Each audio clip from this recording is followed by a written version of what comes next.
thinking? السؤال ده what were you thinking what were you thinking يعني هو انت كنت بتفكر في ايه وانت بتعمل كده.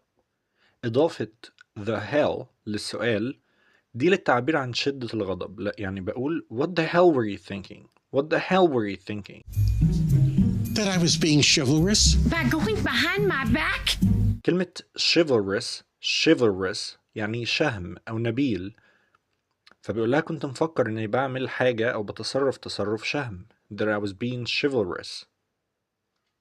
By going behind my back التعبير ده go behind someone's back يعني يعمل حاجة من ورا حد، فهي بتقول له تصرفك كان شهم وانت بتعمل حاجة من ورايا.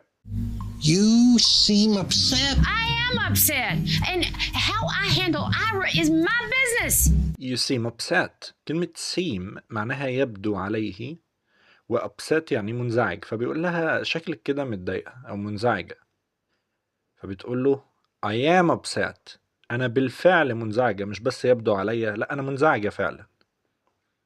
And how I handle Ira is my business. Ira ده اسم شخص، وكلمة handle معناها هنا يتعامل مع، فبتقول له how I handle Ira الطريقة اللي هتعامل بيها مع Ira is my business. My business يعني يخصني أنا، مالكش دعوة. Well, I hope you do it gently. He's very vulnerable these days. You're friends now? Well, I hope you do it gently. كلمة gently معناها بلطف، فبيقول لها أتمنى تتعاملي معاه بلطف. Do it gently. He's very vulnerable these days. كلمة vulnerable معناها غير حصين أو سريع التأثر، ضعيف يعني سواء جسديا أو نفسيا في الفترة دي. These days، وخد بالك من نطق كلمة these، ما بنقولش these، لا بنقولها z. These Your friends now؟ تقول له انتوا بقيتوا صحاب كمان. Well, I wouldn't say friends, but I could see over time, Are you two fighting? Well, I wouldn't say friends. بيقول لها مش هقول أصدقاء يعني، but I could see over time. بس مع الوقت ممكن نبقى صحاب. Are you two fighting؟ طبعا جه شيلدن بقى كان بيتجسس عليهم وبيقول لهم هو انتوا بتتخانقوا انتوا الاتنين، وخد بالك من نطق كلمة fighting، قالها كده fighting. Two fighting. No, Oh, good. I was almost certain that we were. we are. No طبعا بتخبي عليه. Oh good. فدكتور ستيرجس صدق ان هم فعلا بيتخانقوش وبيقول لها كويس. I was almost certain. كلمة almost يعني تقريبا او على وشك، و certain يعني متأكد، فبيقول لها I was almost certain كنت شبه متأكد that we were ان احنا كنا بنتخانق، فهي ردت عليه وقالت له we are. احنا بنتخانق، انا بس بخبي على شيلدن. I'm confused. Me too. Is this because he went to the furniture store? فشيلدن هنا بيقول لها I'm confused. أنا بقيت محتار، وأنتوا بتتخانقوا ولا ما بتتخانقوش؟ كلمة confused يعني محتار. Is this because he went to the furniture store؟ كلمة furniture يعني العفش بتاع البيت، الكنب، الكراسي، الترابيزات، كل الحاجات دي. وستور اللي هو معناها متجر، فبيقول لها وأنتوا بتتخانقوا بسبب إن هو راح لمتجر العفش. He knows about this? Yes. All right, now listen, if this relationship's going to have any chance at all, we have to lay down some ground rules. He knows about this. هو يعرف عن الموضوع ده؟ انت قلت له؟ هما الاتنين ردوا في نفس الوقت yes، انه اكنه حاجة عادية يعني ان انا قلت له. Alright now listen. طبعا اتجننت بقى، اتضايقت، فبتقول لهم بصوا بقى انتوا الاتنين now listen. If this relationship، كلمة relationship يعني علاقة، وقصدها هنا على علاقتها مع دكتور ستيرجس اللي واقف قدامها ده. If this relationship is gonna have any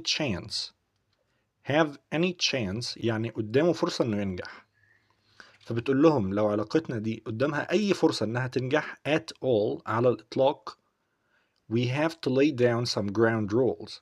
لازم نحط أو نؤسس lay down some ground rules، شوية قواعد أساسية محدش فيكم يتعداها. Great. I love rules. I do too.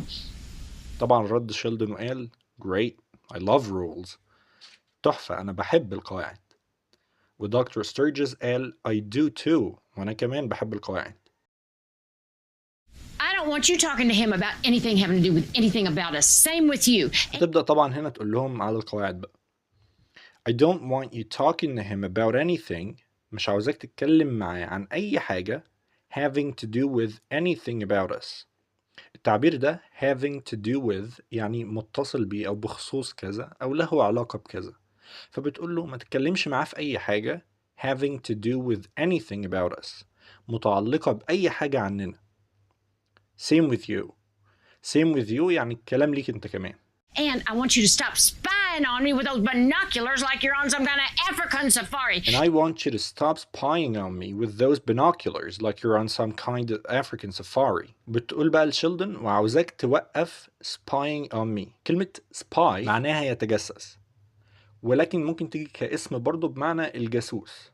فنقول جملة كده عشان نفتكر المعنيين. Someone who spies is called a spy. Someone who spies is called a spy. يعني الشخص اللي بيتجسس اسمه جاسوس. وكلمة binoculars اللي هما المنظار اللي شيلدن كان ماسكهم في أول الفيديو. Like you're on some kind of African safari. كلمة safari يعني رحلة استكشافية. African safari رحلة استكشافية في غابات أفريقيا. وطبعا بيبقوا بقى ماسكين المنظار اللي هما البينوكيولرز علشان يشوفوا الحيوانات والطبيعة وكده. فهي بتقول له بطل تعمل زيهم. And you cannot talk to Ira or any of my ex-boyfriends for that matter. And you cannot talk to Ira or any of my ex-boyfriends.